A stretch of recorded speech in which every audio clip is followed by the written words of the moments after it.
¿Qué tal? Buenos días, feliz mañana, feliz inicio de semana y de mes. Los saludamos a esta hora a través de la pantalla de Canal Institucional para llevarles a ustedes información de servicio. También a los usuarios que se conectan con nosotros en las plataformas digitales reciban un cordial saludo. Sin duda alguna, el 2020 fue un año difícil para la educación en el país. A este sector le ha costado recuperarse y retornar esas actividades de una forma precisa. Estudiantes, padres de familias, docentes y alumnos han sido los más afectados. ¿Estará en crisis la educación? ¿Qué va a pasar con los modelos de alternancia propuestos para iniciar clase este año? Justamente estos interrogantes estaremos resolviéndolos de la mano de expertos. Nos estará acompañando un vocero del Ministerio de Educación resolviendo sus interrogantes. Los invitamos para que hagan parte de la conversación, de la charla con sus preguntas e inquietudes que desde ya nos pueden enviar a la línea de WhatsApp 312-487-0413. Recuerde, estaremos atendiendo notas de voz en esa línea de WhatsApp. También puede escribirnos en nuestras plataformas digitales, Canal Institucional en Facebook, @Institucional TV en Twitter y en Instagram. Recuerden que también pueden ver nuestra emisión en internet en www.canalinstitucional.tv. Y es que la segunda ola de contagios por la COVID-19 ha afectado de manera sustancial el modelo de alternancia propuesto para iniciar las clases este año.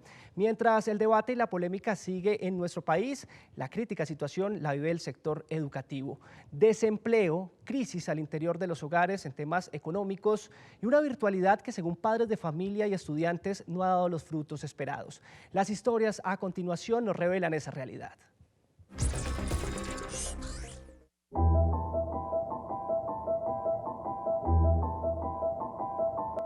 El segundo pico de la pandemia ha frenado los planes del gobierno y especialmente el desarrollo de su modelo de alternancia para volver a clases en este 2021. Junto a la actual incertidumbre y a la polémica que se ha generado en el sector educativo, hay una crítica realidad. En el hogar de Daisy Espitia, todos se quedaron sin empleo y para ellos, la educación virtual no rinde los frutos esperados.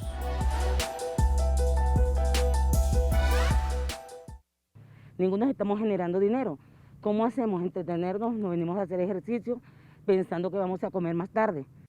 Tengo una de 14 años y una de 13. En realidad ellos estudian, pero ahorita con este problema, imagínense cómo se van a enviar a clases, cómo los alimentos. Mi sobrina tiene un niño de 2 años, tampoco está trabajando. Solo estamos viviendo de los ahorritos que teníamos, que ya se nos están acabando, como todo. Todo lo que tenemos ahorradito, ya todo el mundo se lo está gastando, porque no tenemos cómo generar más dinero. Yo veo que los niños no se aplican más, no tienen una mejor educación como si fuera presencial. Cuando ellos estaban en clase presencial, ellos le daban sus clases normales, pero ahora con estas clases virtuales, ¿qué es lo que está pasando? Le están generando más estudios, como obligándolos que aprendan todas esas guías, tienen que aprender guías y más guías, y los niños se cansan. Para mí, yo no sé, pero yo los veo como que se están atrasando un poquito más.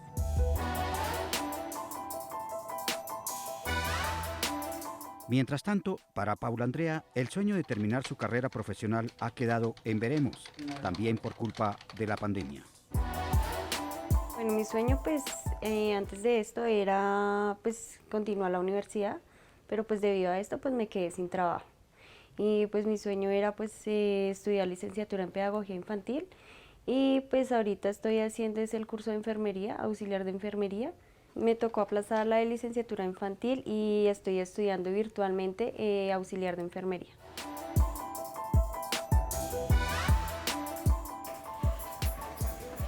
En lo económico, pues obviamente sí hemos tenido que pasar dificultades, ya que pues mi papá le tocó cerrar el taller por varios meses y estaba trabajando como digitadora, pero pues ya debido a la situación, pues ya la empresa tuvo que recortar personal y pues varias personas sí quedamos sin trabajo. Entonces, pues debido a eso me tocó retirarme de la licenciatura en pedagogía infantil, ya que pues no habían los recursos para seguir pagando la carrera. Estudiar por internet, la verdad, fue también uno de los motivos por la cual decidí aplazar semestre, porque no es que uno entienda mucho. Y la verdad es que los profesores no es que a veces se enfoquen como en ayudarle a los estudiantes o cosas así. Yo sí quisiera como que volviéramos a la presencialidad, ya que pues los profesores están como más encima de uno, como que le explican, como que le despejan las dudas. Yo decidí estudiar auxiliar de enfermería, ya que pues ya viendo la situación, ya creo que deberíamos como apoyar más bien, ¿sí? Dado al caso en que hemos visto muchas personas morir. Sí, hemos estado en hospitales, hemos visto enfermos, abuelitos perder la vida. Fue como que uno de los motivos para continuar la carrera. Pues las prácticas sí en el geriátrico últimamente pues ya nos tocó aplazarlas, por también pues dado caso que podemos llevar o contagiar a los abuelitos, entonces nos tocó también aplazarlas.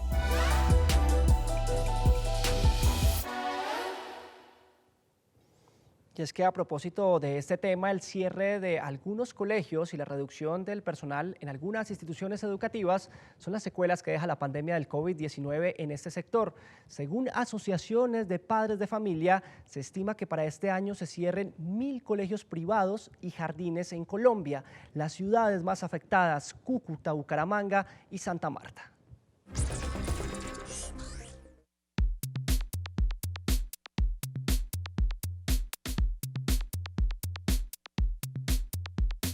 Cuando se habla de educación privada es importante poner una serie de números en contexto. Debemos decir que los establecimientos de educación privada son 9.642 en el país, que están conformados por 2.110.000 estudiantes que representan el 21% del total del alumnado en edad preescolar básica y media. Pero es importante tener en cuenta que estos estudiantes, el 82% de ellos pertenecen a poblaciones que se encuentran en estratos 1, 2 y 3, y también es importante tener en cuenta que el 89% del total de los establecimientos educativos es de menos de 500 estudiantes.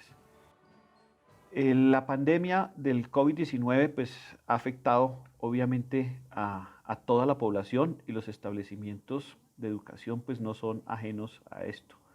Aquí pues, se ha tratado de mantener un esquema de alternancia con un regreso gradual, progresivo y en seguridad, pero sin embargo las inversiones en elementos de bioseguridad y en protocolos para poder garantizar estos pues son muy costosos, y no todo el mundo los ha podido hacer, digamos, de una manera adecuada.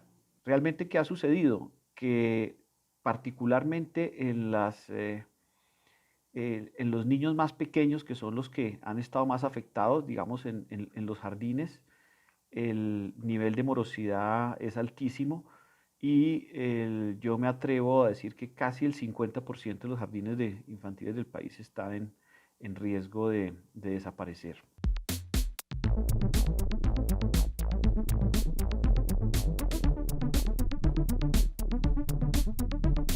La pandemia tuvo un impacto bastante drástico en nuestro centro integral, ya que someternos a un cierre y el no recibir recursos económicos hizo que tuviéramos que recortar nómina en ese momento, afectando principalmente a los profesionales que allí trabajan y a los alumnos y pacientes que a diario llegan a nuestro centro. Nos dimos cuenta que debíamos hacer un cierre temporal de nuestro centro integral cuando nos dimos cuenta que definitivamente los padres no podían pagar la mensualidad, ya que ellos no recibían una ayuda o un recurso económico, porque la mayoría de estos padres son padres con trabajos independientes. Ahí fue cuando tuvimos que cerrar y muchos de los niños desertaron de las actividades.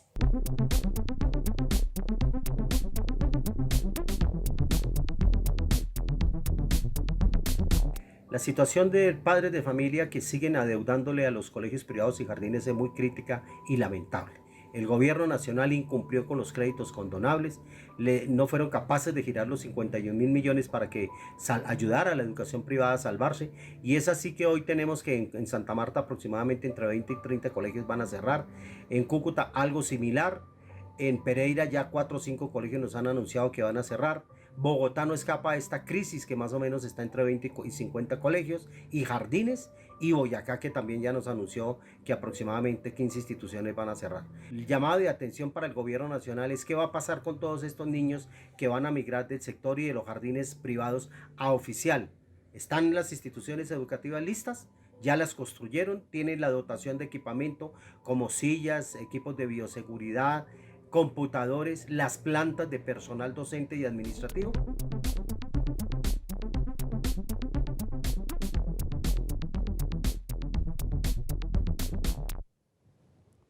¿Cuál es la crisis que está viviendo el sector educativo a causa de la pandemia? ¿Cuáles son esas fórmulas que se pueden readaptar para, de una u otra forma, mejorar los modelos pedagógicos durante la COVID-19 en Colombia?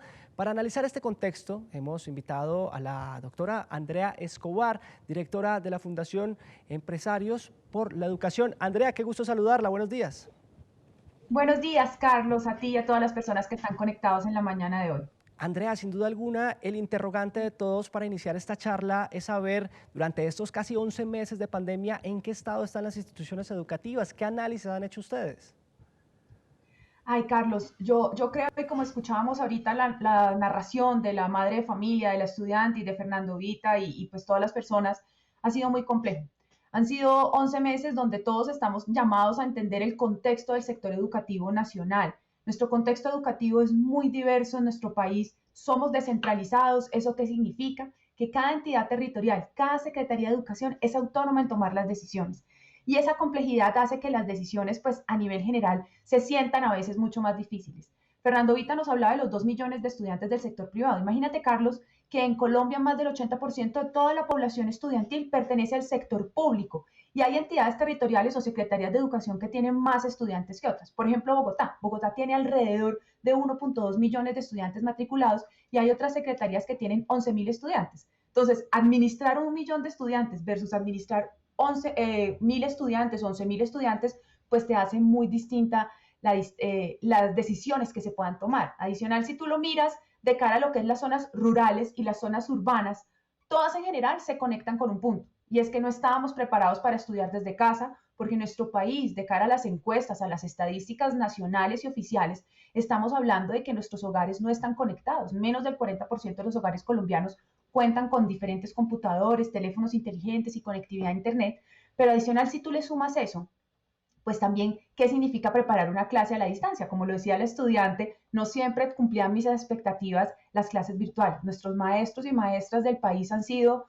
mejor dicho, unos héroes en este tiempo y ha sido bastante difícil el trabajo de flexibilizar los currículos para responder rápidamente a lo que significaba. No necesariamente tener internet, pero adicional, no dejar que ningún niño se desconectara del aula de clase, que ese era uno de los retos más importantes, y es no perder a los estudiantes. Entonces, durante este tiempo, realmente la crisis va en 3 niveles. Primero, el estado emocional de nuestros niños, niñas, jóvenes, adolescentes. ¿Qué pasa con ellos? Se rompió la rutina. Y como lo decía la madre de familia hace un rato, pues es que la escuela al final es un entorno protector. En la escuela se alimentan, en la escuela comparten, en la escuela se protegen. Y ese entorno protector lo perdimos de un momento a otro. Y ese entorno protector está llamado a regresar, está llamado a que se abra nuevamente y ese entorno protector donde se desarrollan todas las habilidades de los niños, niñas y jóvenes esté presente en las familias. Número 2, todo el ejercicio de lo que significa la planeación. El rezago en el aprendizaje hoy en nuestro país todavía no está medido, pero ya sabemos que está sucediendo. Y está sucediendo es cuál es la brecha que se está abriendo en aprendizajes. Y estos niños, cómo a futuro vamos a tener que ayudarlos a que recuperen los aprendizajes de este año, porque hay que tomar decisiones. Número 1, no se podía seguir enseñando lo mismo, había que priorizar el currículo. Esto ya supone que vamos a tener que hacer un ejercicio de nuevamente recuperar los aprendizajes.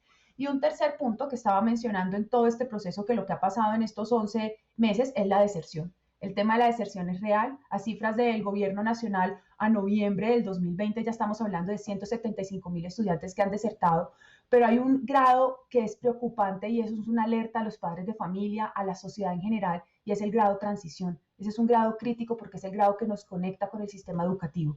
Y en el grado transición es donde está viéndose en estos momentos el mayor número de estudiantes que están desertando. Y si ese es en el punto de conexión con el sistema, imagínate esto. Si ya estamos rezagándonos en el grado de transición, todo el camino hacia grado 11 se empieza a quedar atrás en estos niños y niñas que se están quedando por fuera del sistema educativo.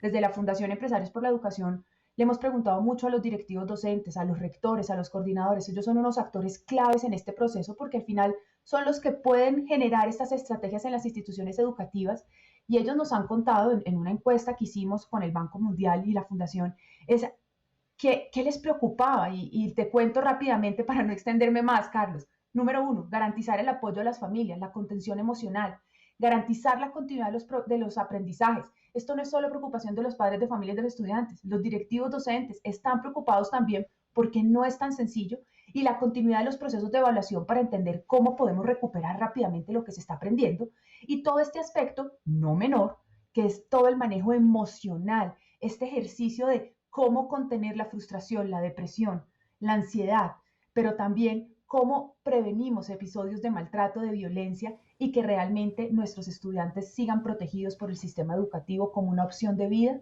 y una opción para mejorar la calidad de vida de la sociedad en general. Andrea, mencionabas un tercer punto importantísimo, la deserción. Concentrémonos en ese fenómeno. Han sido todos los escenarios. Por un lado está la virtualidad, que ha sido motivo de deserción, y por el otro lado claramente la crisis económica de los padres. ¿Qué se puede hacer para combatirla? Lo primero es un mensaje de confianza a los padres de familia. Como sabemos, en nuestro país la educación pública es gratuita. Entonces, en todo este ejercicio es no perder y no sacar a los niños del sistema. Miren, la evidencia científica ya está mostrando que las escuelas no son lugares de contagio. Entonces, aquí hay una palabra que para mí de verdad es crítica, y es confianza. Confianza en la institución, confianza en la sociedad. Y este mensaje de confianza también va para las entidades territoriales en general. Y aquí es muy interesante, como les mencioné hace un rato, el fenómeno de la descentralización. Las entidades territoriales certificadas, que son 96 en este país, es decir, las secretarías de educación, son autónomas y ellas pueden tomar la decisión y toda esa voluntad política para hacer la apertura, obviamente con todas las medidas de bioseguridad, que hemos tenido bastantes meses para prepararnos, que realmente no se necesita agua potable, lo que se necesita es un espacio de cuidado de lavado de manos. Un niño en una escuela pasa más tiempo con el tapabocas, está demostrado que el tapabocas nos protege. Entonces, ese es un espacio de menor, digamos, probabilidades de contagio que, por ejemplo, ir a otro espacio, a un restaurante o a otro tipo de lugar, sin caer en que un sitio es mejor o peor que otro, pero digamos que ese es un ambiente controlado. Entonces, lo primero es, en estos datos de deserción, como te mencionaba, de los 175.000 estudiantes a noviembre 20, que es el dato, digamos, oficial, que ya se han encontrado que no están registrados en el sistema educativo, es decir, que se toma como deserción, es bien interesante ver grado transición, cómo se están elevando, o sea, en la puerta de entrada a la escuela ya los estamos perdiendo a los estudiantes, más o menos se está hablando de 4 de cada 100 niños ya está dejando de estudiar, y esta cifra también en los niveles educativos pues ya se ve distinta, estamos hablando de 2 estudiantes de cada 100, pero también en el sector privado es mucho más alta la deserción, estamos hablando de que en el sector no oficial o privado, como se llama, ya estamos hablando de deserción del 3,4%. Entonces aquí, en este ejercicio es imperante la implementación de la alternancia, o sea, apostarle a que los niños regresen, a que los niños tengan otras posibilidades. Ir a la escuela en estos momentos no es ir a la escuela tradicional, no es ir a la escuela necesariamente a ese momento de clases, pero sí es ese momento de contacto con el maestro, de contacto con los otros estudiantes, de compartir los saberes, de vivir la experiencia. Y realmente en este ejercicio te doy otro dato muy interesante. En Colombia, 51 entidades territoriales han implementado estrategias de alternancia, que eso es más o menos en 178 municipios, pero hay que seguir. Y la alerta roja está, la segunda ola está, pero hoy, por ejemplo, se mencionaba que ya está bajando. Prioridad en estos momentos que salgamos de alerta roja, regresar con estas medidas que se puede hacer. Andrea, vámonos al campo de la virtualidad. Somos conscientes de los esfuerzos que han hecho todas las entidades para conectar a los maestros con los alumnos en las diferentes regiones, pero ¿cómo percibe usted? ¿El país está todavía preparado para realizar esa conexión con las tablets, los computadores, para que los niños puedan estudiar de una forma adecuada? Mira, como que siempre llevamos muchos años, Carlos, hablando de que la conectividad era imperante, era importante, pero había como un cortocircuito porque decíamos hay que conectar las escuelas, y como mencioné hace un rato, pues nos dimos cuenta en esta pandemia, o surge y se evidencia que las casas no estaban, los hogares colombianos no estaban conectados. Han habido infinitos esfuerzos. desde sectores privados como de sectores públicos, de hacer entregas de dispositivos móviles, de prestar los que están en las escuelas. Mucha gente ha generado donaciones de conectividad. Sin embargo, ese tema todavía no está resuelto en nuestro país, es la realidad. Pero se ve esperanzador en este año. Te doy un dato súper interesante. Se habla mucho del presupuesto de educación de la nación, ¿verdad? Y ese presupuesto nos lo muestran siempre muy esperanzador. Ahí hay un dato que me parece muy chévere y es que el programa Computadores para Educar, que es el programa del Gobierno Nacional para generar dotación, pues dentro de sus muchas cosas que hace, dota equipos, crece en este 2021 un 201%. Eso poco lo han visto y poco se ha hablado de ese dato. Entonces pareciera que hay una conciencia nueva en nuestro país de acelerar los procesos de conectividad y acelerar los procesos de generar espacios realmente que los niños tengan acceso. Otro tema también no es solo la conectividad y los computadores, es toda la estrategia de formación. A ti no te sirve nada tener una tableta o un portátil si eso alrededor no hay un maestro formado en estrategias digitales, formado en generar esos cursos, pero también con unos contenidos pertinentes y de calidad. Desde el año pasado, y ese era un clamor de los directivos docentes, es ayúdennos a prepararnos mejor, pero no porque antes no lo supieran hacer, es porque una cosa es usar la tecnología en un espacio, en un aula de clases, y tú 1 hora al día, y otra cosa es pensarse que la educación es desde el hogar, donde tienes que planear la totalidad del currículo de manera virtual. Eso es un reto gigante. No estaban preparadas las escuelas, no estaban preparadas las universidades. Por eso nos contaba esta estudiante de enfermería que decía, a veces me canso, yo la quiero invitar a ella a que no se canse. Sus profesores también están haciendo un esfuerzo. Y esto es un trabajo en equipo los unos a los otros. Es un esfuerzo porque de realmente parte y esto parte. no está inventado en el mundo. Tú tienes razón. Andrea, permíteme terminar con esta pregunta rápidamente. ¿Cuáles son esos retos que tiene el nuevo concepto de la pedagogía en torno a la pandemia? Según sus estudios, hemos visto que la Fundación se ha dedicado a investigar por gran parte la educación en el país. ¿Cuáles serían esos retos precisamente?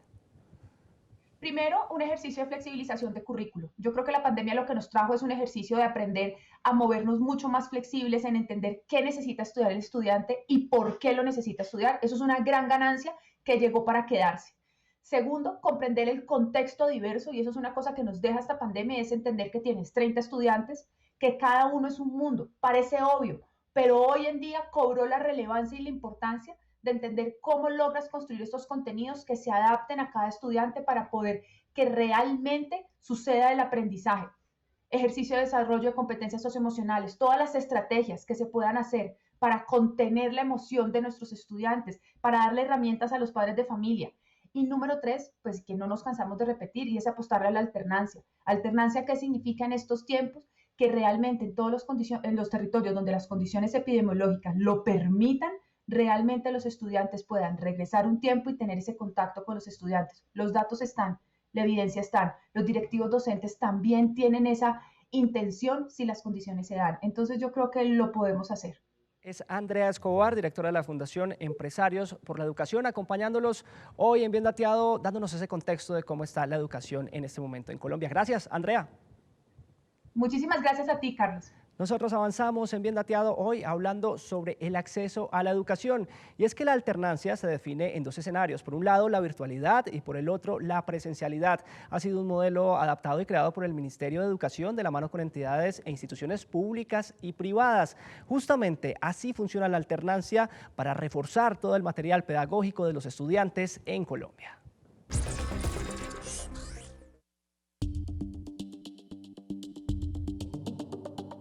Cuando hablamos del modelo de alternancia, encontramos hace algunos años una definición según la cual los profesores, las instituciones, tenían como alternativa el valerse de aquellos recursos que estaban a la mano de los estudiantes y las familias para poder continuar con el proceso educativo fuera de las escuelas.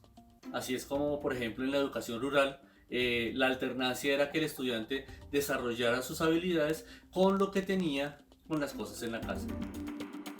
La alternancia es un camino, una posibilidad de asistir presencial y virtualmente a las clases, y debe cumplirse con un aforo teniendo en cuenta la infraestructura de cada institución educativa y cumpliendo pues como con unas normatividades propuestas por el Ministerio de Educación. La propuesta es realizarlas por semanas, entonces una semana asistirían 3 días en la presencialidad y 2 días virtuales, y la semana siguiente irían 3 días virtuales y 2 presenciales.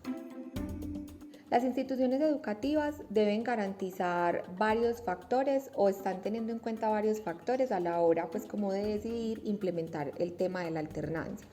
Uno de esos factores es la situación laboral de los padres, quienes en algunos casos están reactivando sus empresas y necesitan como el tiempo suficiente para poder surgir económicamente de nuevo. Otros padres simplemente deben asistir a sus jornadas laborales habituales que incluso se han extenuado y otros pues no tienen la capacidad, de acuerdo a eso que les estoy diciendo, de acompañar a los niños, principalmente de primera infancia, que son entre los 2 y los 5 años, o la educación inicial, que es preescolar y primaria, de acompañarlos como en estos procesos.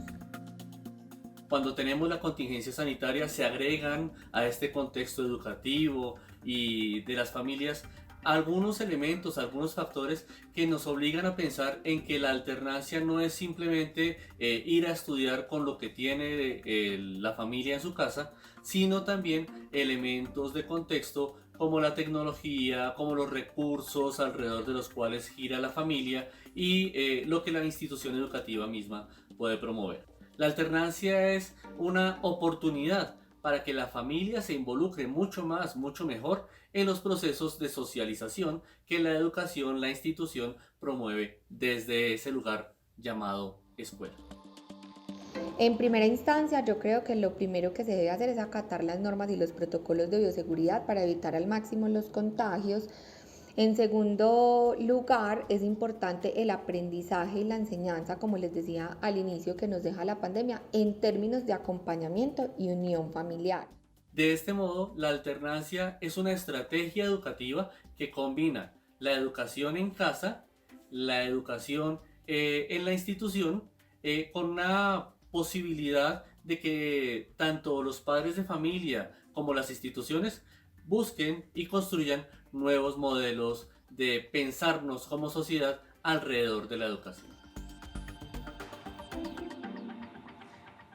Recuerde que hoy en nuestro Bien Dateado estamos hablando sobre el acceso a la educación. Invitamos a padres de familia, estudiantes, docentes a que participen de nuestro tema del día 312-487-0413 en nuestra línea de WhatsApp para que nos envíe sus preguntas. Además, lo puede hacer en nuestra transmisión de Facebook Live.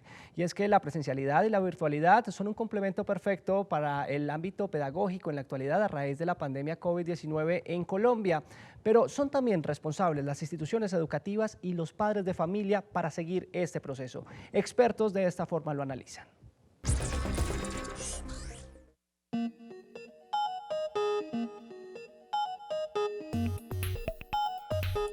Hay varias opciones para garantizar la educación de nuestros hijos en el 2021. Evidentemente, esta crisis humanitaria del COVID-19 trajo muchos retos a nivel económico y a nivel social, pero también trajo muchos desafíos para nuestras familias y muchos retos, y podemos ver esta pandemia como una oportunidad y no como un problema. La presencialidad tiene múltiples ventajas para el proceso educativo de un niño, y eso sucede porque educar básicamente tiene que ver con las interacciones que se dan entre los niños y entre los niños y sus maestros. Necesitamos entonces para esto abrir espacios de reflexión en casa sobre el tema de la pandemia. Estamos utilizando a veces el recurso del pánico y del miedo y del terror para invitar a nuestros hijos a que sean niños responsables con los protocolos de bioseguridad que se están manejando. Necesitamos ayudar a que ellos procesen la información y a que entiendan que el riesgo no está en ir al colegio, sino que el riesgo está en no cumplir con los protocolos que se han planteado para el escenario escolar o para cualquier otro escenario a los que se tengan que enfrentar. También es necesario que nosotros como padres de familia apoyemos a nuestros hijos con contenidos digitales que complementen esos aprendizajes que nos dan en los colegios y en las universidades. Apoyar estas competencias digitales. Los jóvenes tengan conectividad para que todos los espacios educativos se puedan dedicar a los menores. consejo que le puedo dar a los jóvenes para continuar su proceso educativo en el 2021 es comprender que ustedes son sujetos activos en los procesos de enseñanza y aprendizaje. Por ejemplo, en la web podemos encontrar Colombia Aprende o la plataforma del SENA, que nos ofrece cursos no formales, certificables o no, en donde ustedes pueden ganar muchísimos aprendizajes. De la misma manera, debemos continuar con los procesos educativos formales en las instituciones educativas, en los colegios y en las universidades. Y entender también que allí los procesos de enseñanza y aprendizaje no dependen de un aula específica y de un mobiliario físico, sino que en la virtualidad también encontramos ambientes de aprendizaje muy significativos. El deseo y la ansiedad que ellos tienen es por volver a ver a sus amigos, por poder volver a jugar, por poder ver a sus profesores, por volver a sentirme querido. Ahora, yo puedo ayudar a mi hijo a imaginarse cómo es un escenario divertido con un tapabocas, cómo es un escenario divertido con una máscara, con estas que estamos utilizando también en algunas instituciones para ello. Tienen que entender los profesores que si se cumplen las condiciones de la inversión en bioseguridad, hay que adecuar todos los colegios para recibir a los niños menores, que son quienes tienen más necesidad porque su nivel de lectura es bajo, su autonomía es muy baja y no pueden permanecer en casa solos. Preguntémosles qué es lo que más anhelan de regresar. Algunos podrán compartirnos que tienen miedo a la parte académica porque sienten que en virtualidad no han logrado ser tan exitosos como lograban hacer en su día a día en la presencialidad en el colegio. Preguntémosle y observemos si hay niños que tienen miedo de las relaciones, si hay niños que creen que se van a excluir. Es necesario que las instituciones educativas se reinventen y vayan más allá del aula de clase. Los ambientes de aprendizaje son muy amplios y los espacios académicos van mucho más allá de contenidos específicos. Es necesario utilizar todos los medios que están acorde al estudiante para contextualizarlos y reorganizar los procesos de enseñanza y aprendizaje. El sistema educativo debe ser aún más flexible y atender a las necesidades personales de cada uno de nuestros estudiantes, y los procesos evaluativos también deben transformarse.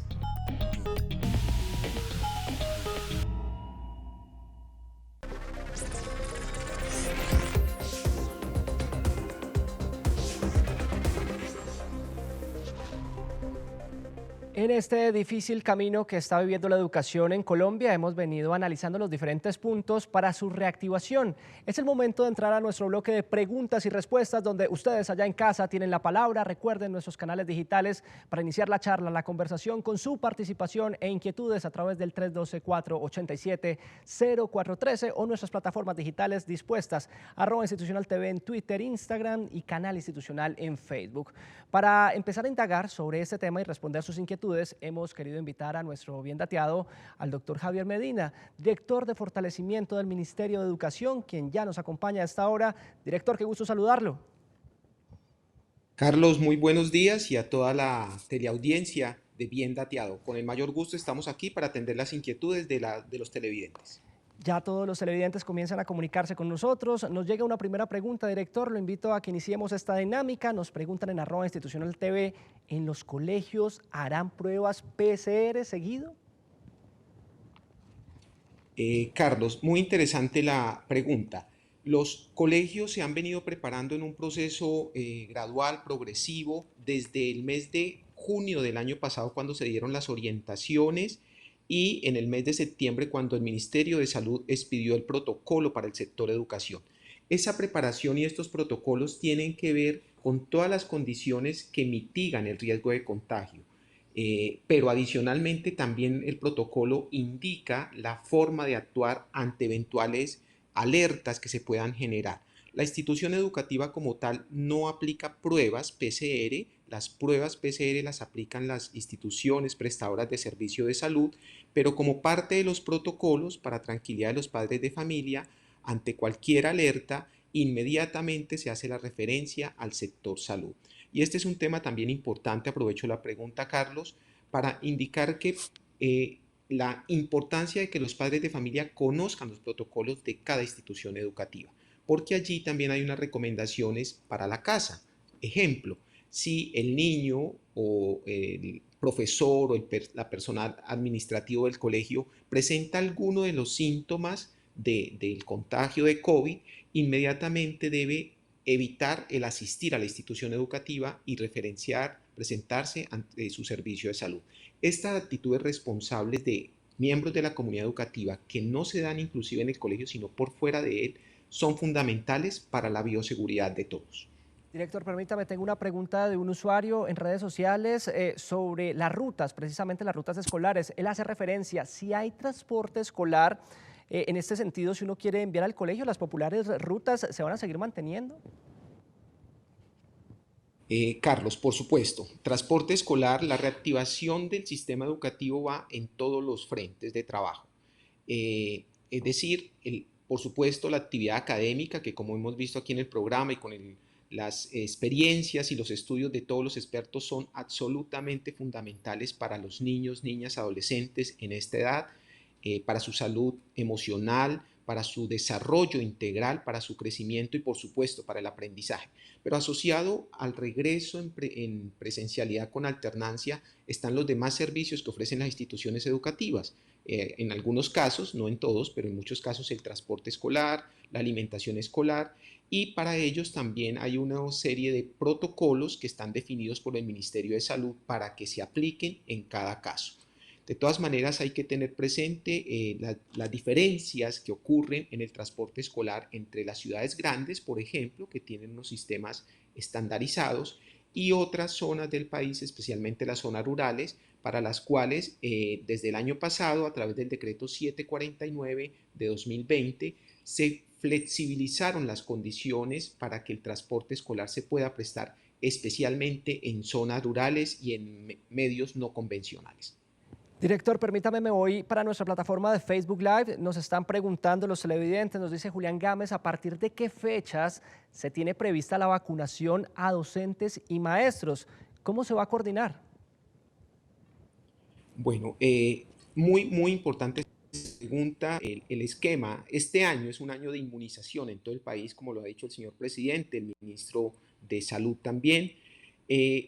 Dentro de ese plan de inmunización que ya fue expedido y regulado a través del decreto que establece el Plan Nacional de Vacunación, expedido el 29 de enero, hace 3 días específicamente, se inicia el proceso desde este mes. Bueno, desde enero ya venimos en la fase de preparación, pero hay que tener en cuenta que todo el año es un año de inmunización. Para el caso del sector educativo, los maestros, los directivos y el personal administrativo de todas las instituciones educativas del país, tanto oficiales como privadas, han sido priorizados para que entren en la primera etapa, en la fase 3 de la primera etapa del plan de inmunización o de vacunación contra el COVID. Pero adicionalmente, algunos de los docentes, de personal administrativo y directivo de los colegios va a anticiparse a la fase 2 de esta primera etapa. ¿Por qué se anticipa? Porque si tienen más de 60 años van a ingresar en esa fase 2. Entonces, uno de las acciones en el plan de inmunización para contribuir a mayor seguridad en el sector educativo es la prioridad para los maestros, para los directivos y el personal administrativo de las instituciones educativas. No obstante, Carlos, importante decir que esto no condiciona el regreso en alternancia. El regreso a clases presenciales en alternancia se ha venido dando. De hecho, desde el año anterior tuvimos experiencias en el 75% del territorio nacional.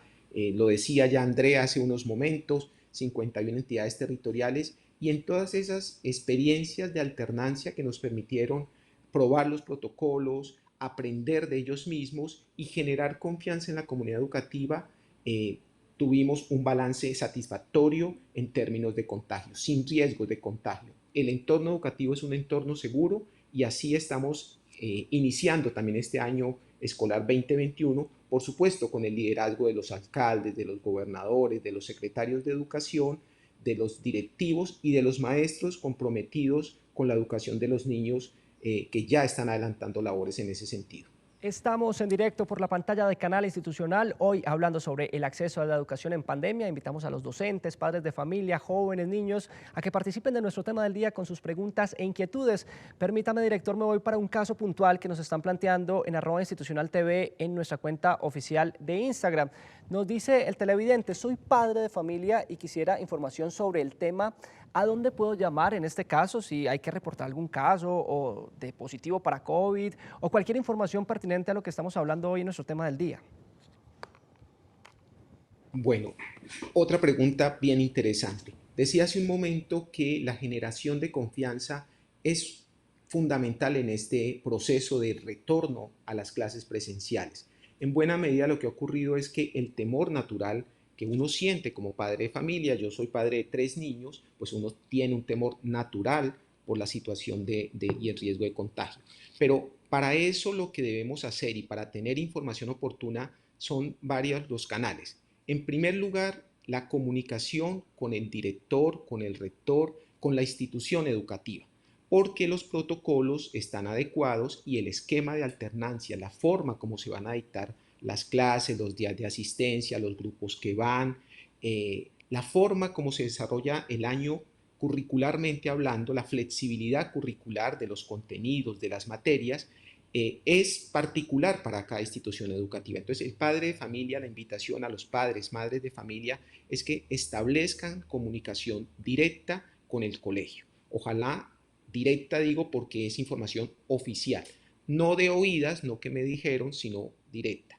Segundo lugar, con las autoridades de salud de cada municipio, de cada departamento, en los canales oficiales que tienen las secretarías de salud, para estar informado de la forma como evoluciona el virus, la pandemia, que gracias a Dios empezamos a tener favorables noticias. De hecho, Carlos, aprovecho la pregunta para comunicarle y contarle a todos los televidentes que en buena parte del territorio nacional, costa pacífica, costa atlántica, la Orinoquía, la Amazonía, tenemos ya unos indicadores a través de los que se mide la evolución del comportamiento de la pandemia, como la prevalencia, como la densidad poblacional y la ocupación de camas UCI, que tienen un comportamiento bastante estable, que favorecen y que habilitan ya el poder regresar. Y en otras ciudades donde hemos tenido alertas, como el caso de Bogotá, de Cali, Medellín, que por supuesto, con base en esas alertas y esos indicadores, han aplazado un poco el inicio de clases presenciales. El comportamiento se sigue monitoreando por el Ministerio de Salud, las secretarías de salud territoriales, para dar la información oficial y la tranquilidad a los padres de familia del momento oportuno. En paralelo, también se tienen otros canales de información a los que el televidente puede acudir.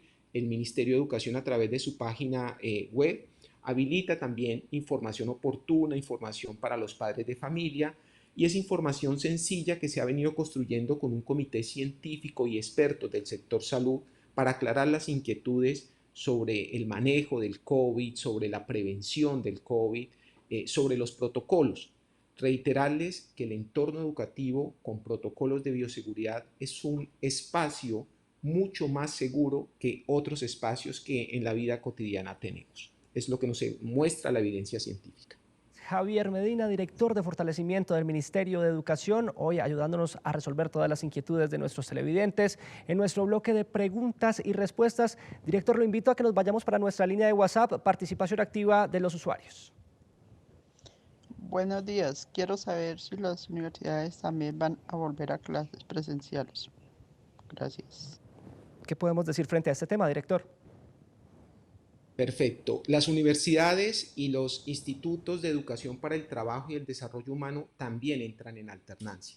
De hecho, desde el año pasado, en el caso de las universidades, desde el mes de junio, algunas de ellas habilitaron espacios presenciales en materia de laboratorios, de prácticas universitarias, y a partir de julio y agosto en clases presenciales o combinadas.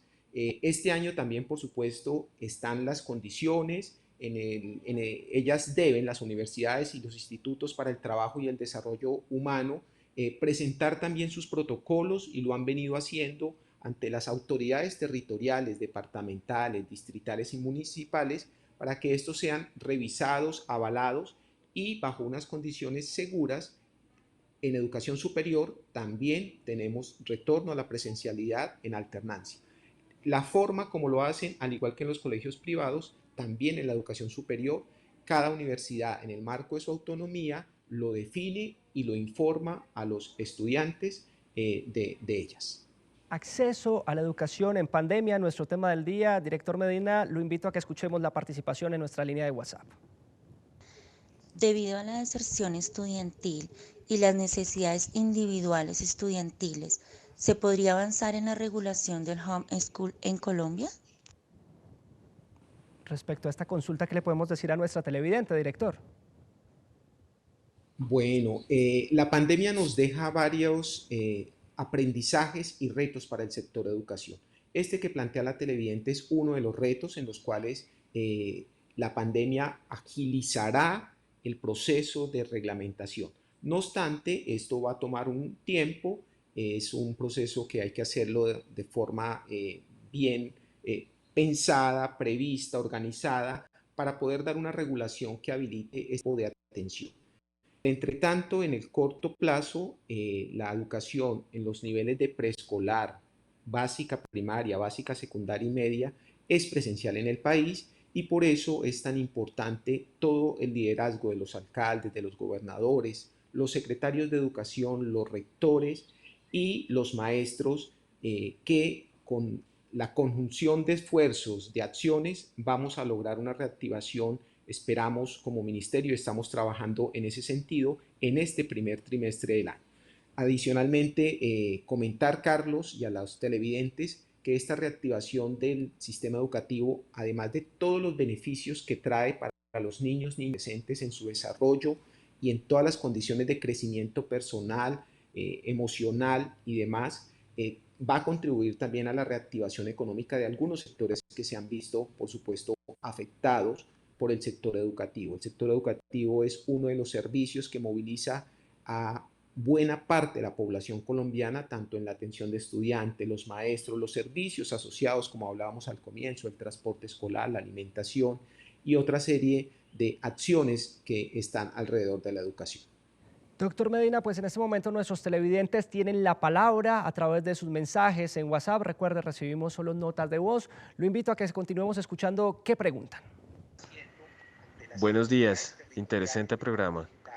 Quería consultarle al invitado lo siguiente. ¿Qué mecanismo está pensando el Ministerio de Educación para poder proveerle ayudas a los padres de familia que no cuentan con los recursos suficientes para poder pagar tanto los colegios como las universidades de sus hijos, producto de lo que ha sucedido ahorita económicamente con la pandemia? ¿Qué responder frente a este tema, director? Listo. Tener presente en primer lugar que la educación entre preescolar y media oficial es gratuita, pero entendería que la pregunta está dirigida hacia el sector no oficial, los colegios privados y las universidades también. En ese sentido, indicar que desde el año pasado el Gobierno Nacional, a través del Fondo Solidario para la Educación, definió unas líneas de apoyo a la educación, al pago de pensiones. En el caso de los colegios, de jardines y colegios privados, se otorgaron 57.000 créditos condonables hasta un 100% para los padres de familia que habían entrado en mora. La buena noticia además es que ya en el año 2021 están definidos también los recursos para habilitar una segunda convocatoria dirigida a los colegios y jardines privados, así como los padres de familia, para apoyar el pago de la matrícula a aquellos padres que han entrado en mora. ¿Dónde tener la información en este sentido? A través de la página del ICETES. En las próximas semanas, seguramente en las 2 próximas semanas, se estará dando información oficial y apertura a la convocatoria del presente año. De la misma manera, se tuvo durante el año pasado el apoyo a estudiantes de las instituciones de educación para el trabajo y desarrollo humano, logrando beneficiar a un buen número de estudiantes que también accedieron a créditos condonables. Y la otra noticia en materia de educación superior tiene que ver con el apoyo, el programa que el Gobierno Nacional ha dado a través de este Fondo Solidario para la Educación a los estudiantes de las universidades, en este caso públicas, para el pago de su matrícula. El año pasado se beneficiaron a 661.000 estudiantes y en este primer semestre también ya el programa se reactivará para brindar esos mismos apoyos. Por otra parte, en materia de el ICETES, también para aquellas personas que tenían créditos, se ha venido activando desde el año pasado, desde el primer semestre del año pasado, desde hacia mayo más o menos, una serie de auxilios y apoyos para aquellas personas que tenían créditos tanto en el capital como en los intereses. Todos estos programas continúan durante el presente año, todo ello dirigido a mitigar la deserción, a contribuir con la permanencia de los estudiantes desde el preescolar hasta la universidad. Este es un compromiso en el que estamos decididos, actuando todas las entidades del gobierno y donde también es muy importante el papel de los maestros, de los rectores y de los padres de familia. Busquemos la información oficial, están dadas las condiciones para que nuestros niños sigan su trayectoria educativa desde el preescolar hasta la universidad. Importante, búsqueda de la información oficial. Doctor Medina, es usted muy amable por acompañarnos en este bloque de preguntas y respuestas, resolviendo todos los interrogantes de nuestros televidentes. Carlos, muchas gracias a ustedes por este importante programa, el papel que cumplen los medios de comunicación en este momento para generar confianza, para transmitir la información es fundamental. Y muchas gracias a los televidentes por expresar esas inquietudes. Cada una de ellas seguramente le sirve a muchas más familias, a muchos más televidentes, para que podamos entre todos lograr que el sistema educativo brinde la mejor atención posible a nuestros niños, niñas y adolescentes. Era el doctor Javier Medina, director de fortalecimiento del Ministerio de Educación, ayudándonos a resolver todos los interrogantes hoy en Bien Dateado, hablando sobre el acceso a la educación en pandemia.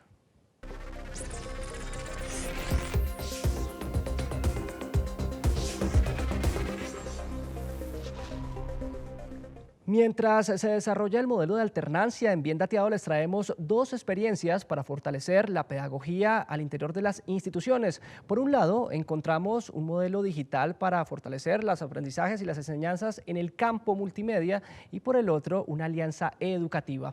Los invitamos a que lo disfruten, que lo aprovechen y sobre todo tomen nota, porque de seguro les puede servir.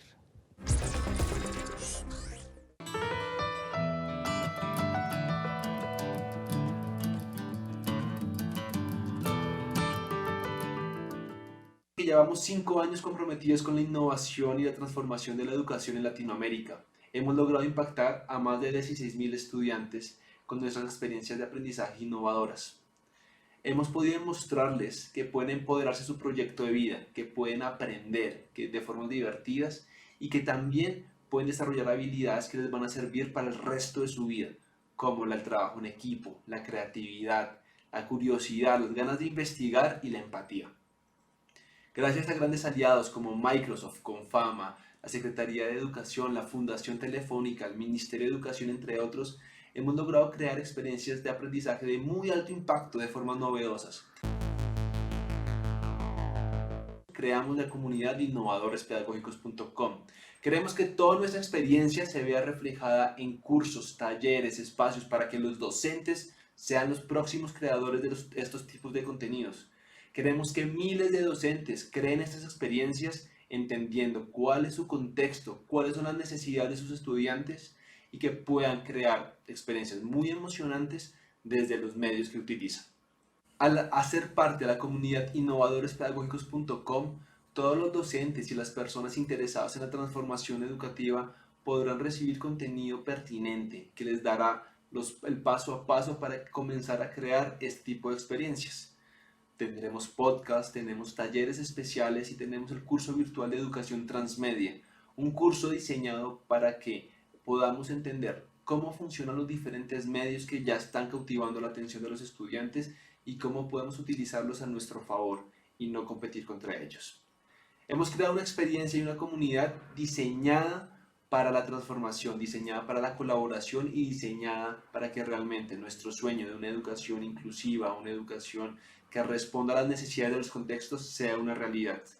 Queremos que cada docente, cada persona que esté comprometida con estos espacios, con estos estudiantes, tenga una oportunidad de transformar y de demostrar que tiene todo el talento y toda la capacidad para ser el mejor maestro que siempre ha querido ser. En el año 2020 firmamos un convenio con nuestros grandes amigos de la Fundación Lego, con quienes compartimos esta visión y esta pasión por entender el juego como la herramienta más poderosa para el aprendizaje en el desarrollo de los niños y niñas. ¿De qué se trató Aprendamos Jugando, esta iniciativa?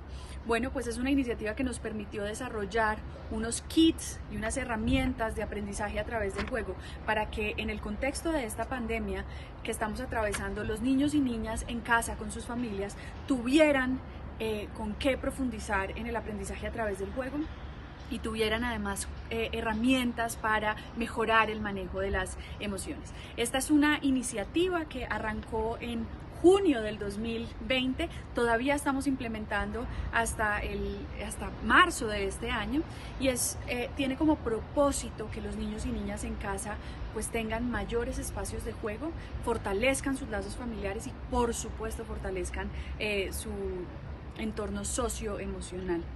Esta es una iniciativa que nos ha permitido llegar a 138.000 niños y niñas en 47 municipios de todo Colombia, pero que además nos permitió desarrollar una página web que se llama www.aprendamosjugando.org, que es una página en donde encuentran toda la información de cómo profundizar en el aprendizaje a través del juego en casa.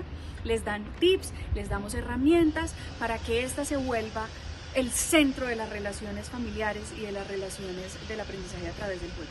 Los queremos invitar a todos, no solo a asegurarnos siempre de abrir espacios para jugar en familia, para jugar con los niños y las niñas, sino además para visitar nuestra página y descargar todas las herramientas y la información que tenemos allí.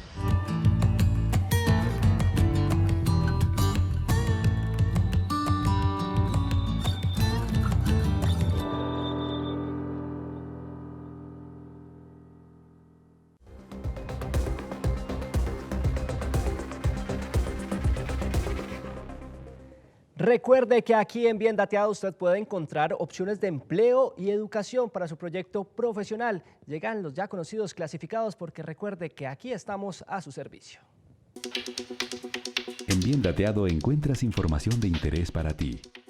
Esta oferta laboral es solicitada en Sagún, Córdoba. Está dirigida a un auxiliar de enfermería. El servicio de empleo se encuentra en la búsqueda de un técnico profesional en auxiliar de enfermería, con 12 meses de experiencia, que sea amable y responsable, con simpatía y capacidad de respetar la dignidad de cada paciente, con habilidades de comunicación para dar soporte al paciente. Quien ocupe este cargo se le realizará un contrato obra-labor y tendrá un salario de 2 millones a 2.500.000 pesos mensuales. Encuentra más información en www.agenciapublicadeempleo.sena.edu.co y aplica con el número de solicitud 293-7082.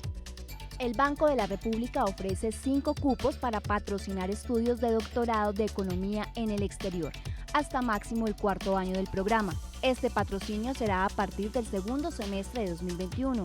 El postulante puede iniciar un doctorado en economía en el exterior o continuado de ser necesario.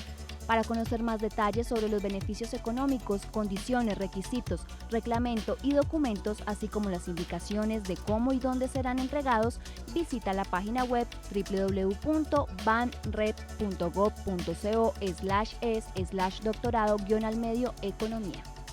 Si vives en el municipio de Astrea, Cesar, y eres un técnico ambiental, esta oferta laboral te puede interesar. La Agencia Pública de Empleo del SENA se encuentra en la búsqueda de un técnico ambiental con 6 meses de experiencia en utilización de los recursos naturales, seguridad, prevención de incendios y accidentes. El aspirante que llegue al cargo se le realizará un contrato a convenir y contará con un salario de 1 millón a 1.500.000 pesos mensuales. Encuentra más información y aplica en www.agenciadeempleo.sena.edu.co con el número 293-7888. Recuerda, en Bien Dateado estamos a tu servicio.